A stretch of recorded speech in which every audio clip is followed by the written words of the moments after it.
नमस्ते बहनों, प्रजात academy MP में आपका स्वागत है। कैसे हैं आप सब? उम्मीद करते हैं आप सब अच्छी होंगी, लगातार अपनी पढ़ाई कर रहे होंगे।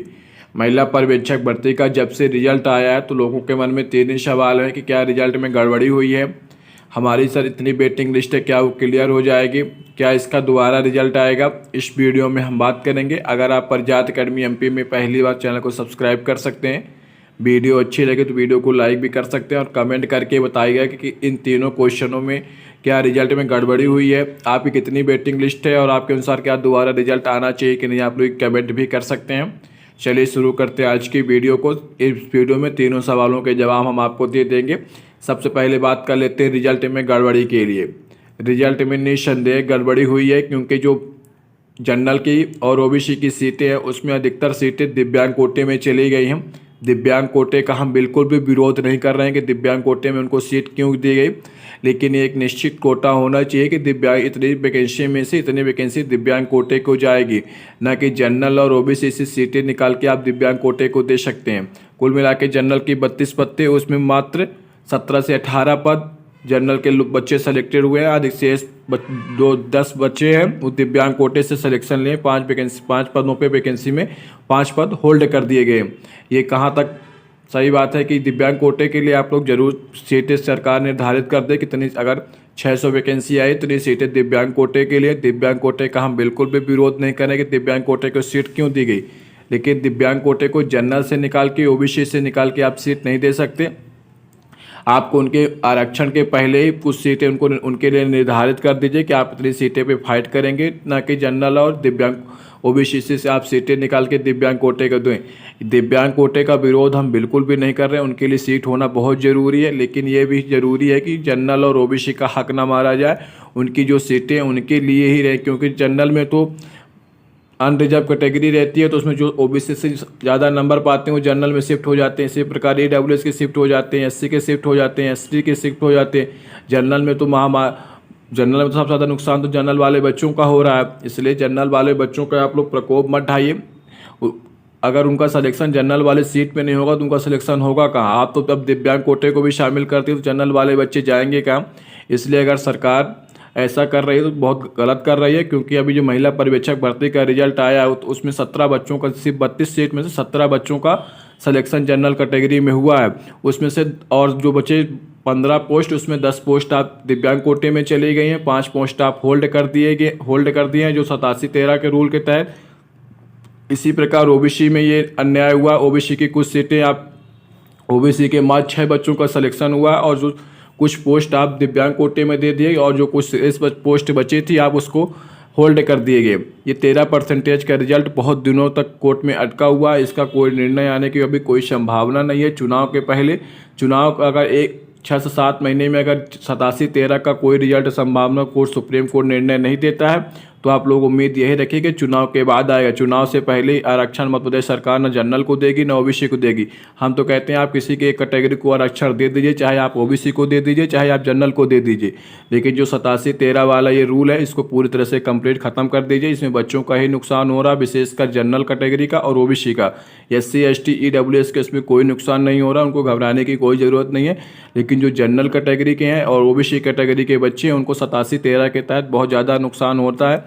आप 13% का रिजल्ट ही नहीं निकाले, उसमें आप कम से कम बता दीजिए कि आपका सिलेक्शन हो गया, जिससे जो 13% के अंदर रहेंगे जो ओबीसी के छात्र हैं, महिलाएं हैं और जनरल की महिलाएं, उनको कम से कम भरोसा तो हो जाएगा कि अगर हमारे पक्ष में फैसला आएगा तो हमको सीट मिल सकती है। लेकिन आपने 83 पदों पे अभी रिजल्ट जारी नहीं किया। इस व्यापम को दोबारा 83 पदों पे रिजल्ट जारी करना होगा। तो जो हमारा तीसरा सवाल है, क्या दोबारा आएगा रिजल्ट? हाँ जरूर। 83 जो पद बचे हैं उसका सुप्रीम कोर्ट के निर्णय के बाद ही आपको 83 पदों पे व्यापम दोबारा रिजल्ट निकालेगा, लेकिन अभी उससे पहले रिजल्ट निकालने की कोई संभावना नहीं है। हो सकता है अगर व्यापम के ऊपर दबाव बने तो हो सकता है 83 पदों पर रिजल्ट आपको दोबारा देखने को मिल जाए, लेकिन जहां तक हमें लगता है सुप्रीम कोर्ट के निर्णय के बाद ही 87-13% जो 13% में पद होल्ड किए गए उसका रिजल्ट आपको देखने को मिलेगा। इसलिए 83 पद के रिजल्ट आपको जो 13% का केस सॉल्व होने के बाद कुछ सीटें आपको जनरल को मिल जाएंगी। अगर 13% ओबीसी के पक्ष में आएगा तो ओबीसी को मिल जाएंगी, अगर 13% जनरल के पक्ष में आएगा तो जनरल को मिल जाएंगी जो सीटें बची हुई है ये। लेकिन सुप्रीम कोर्ट के निर्णय के बाद ही जब आरक्षण का मामला पूरी तरह से कंप्लीट खत्म हो जाएगा तभी 83% पे आपको रिजल्ट, 83 सीटों पर आपको रिजल्ट देखने को मिलेगा। अब हम बात कर लेते हैं जो आपका हमारा दूसरा सवाल है, कितनी वेटिंग लिस्ट क्लियर होगी। बहुत सी बहनों का हमें पर्सनल मैसेज भी आएगी, सर हमारी इतनी वेटिंग लिस्ट है, क्या हमारी वेटिंग लिस्ट क्लियर हो जाएगी। जहाँ तक मुझे लगता है कोई नौकरी पाने के बाद बहुत कम चांस ही होता है कि नौकरी छोड़े, लेकिन बहुत से लोग दूसरे पोस्ट में भी सिलेक्शन हो गया होगा, दूसरे वैकेंसी में उनका सिलेक्शन हो गया, वो कहीं और ज्वाइनिंग कर लिए होंगे।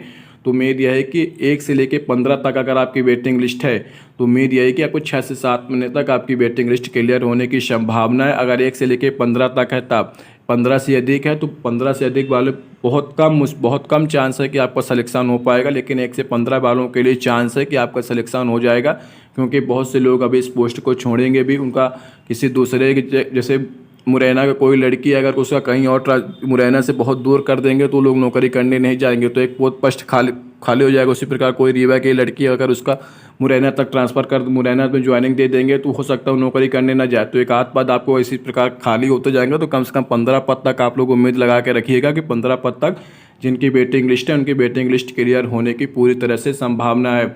हमने तीनों सवालों पे बात कर ली। रिजल्ट में गड़बड़ी के बारे में, इसमें सबसे ज़्यादा प्रभावित हो रहे हैं जनरल और ओबीसी के छात्र, विशेषकर जनरल के छात्र। उनके में तो दिव्यांग कोटे के आपने शामिल कर दिया गया, तो बच्चा जाएगा कहाँ। उसमें तो अनरिजर्व कैटेगरी के है तो हर श्रेणी के उसमें शामिल हो जाते हैं। इसी प्रकार ओबीसी को 13% वाला मामला अटका हुआ है। हम तो कहते हैं चाहे आप जनरल को दे दीजिए चाहे आप ओबीसी को दे दीजिए, लेकिन ये मामला पूरी तरह से कंप्लीट खत्म होना चाहिए।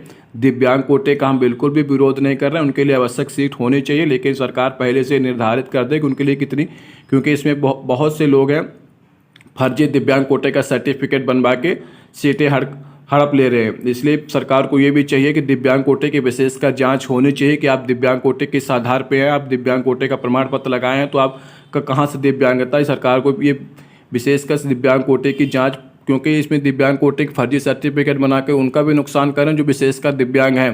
जो दिव्यांग नहीं है वो भी दिव्यांग कोटे का सर्टिफिकेट बनवा के दिव्यांग कोटे की सीटें हड़प ले रहे हैं। कितनी वेटिंग लिस्ट क्लियर होगी, 1 से लेकर 15 तक अगर आपका वेटिंग लिस्ट है तो आपके क्लियर होने की संभावना है। दोबारा आएगा रिजल्ट। हाँ, 83% जो पद है वो सुप्रीम कोर्ट का अगर निर्णय आ जाता है 13% वाला, बहुत कम चांस है कि 13% वाला रिजल्ट अभी आपको देखने को मिलेगा, क्योंकि सुप्रीम कोर्ट ये निर्णय हम तो 2018 से कमलनाथ सरकार गई तब से केस चल रहा, तो आज 2025 हो गए, 2028 में चुनाव, तो उसके पहले अगर ये रिजल्ट नहीं आता, ये फैसला नहीं आता, 2028 तक आप लोग भूल जाइए। चुनाव के बाद ही आगे, क्योंकि सरकार भी नहीं चाहती कि सरकार ये नहीं चाहती कि अगर हम 13% ओबीसी को दे देंगे तो जनरल वाले नाराज हो जाएंगे, जनरल वालों को दे देंगे तो ओबीसी वाले नाराज हो जाएंगे। सरकार किसी को नाराज नहीं करना चाहती, उनका वोट बैंक है। इसलिए आप लोग समझदार हैं, आप लोग समझ गए होंगे कि आपका रिजल्ट कब तक आएगा। उम्मीद करते हैं आपको वीडियो अच्छा लगा होगा, और अगर आपको वीडियो में जानकारी अच्छी लगी तो आप लोग वीडियो को लाइक कर दीजिए, प्रजात अकेडमी एमपी को सब्सक्राइब कर लीजिए। हमने तीनों चीज़ों के बारे में बता दिया है। आप लोग कमेंट कर सकते हैं रिजल्ट में गड़बड़ी हुई कि नहीं, और कितनी वेटिंग लिस्ट है आपकी, क्या आपके अनुसार दोबारा रिजल्ट आना चाहिए कि नहीं। आप लोग इन तीनों प्रश्नों के जवाब आप लोग खुद कमेंट कर सकते हैं। चलिए मिलते हैं अगले वीडियो में, तब तक अपना ध्यान रखिए, लगातार पढ़ते रहिए। धन्यवाद।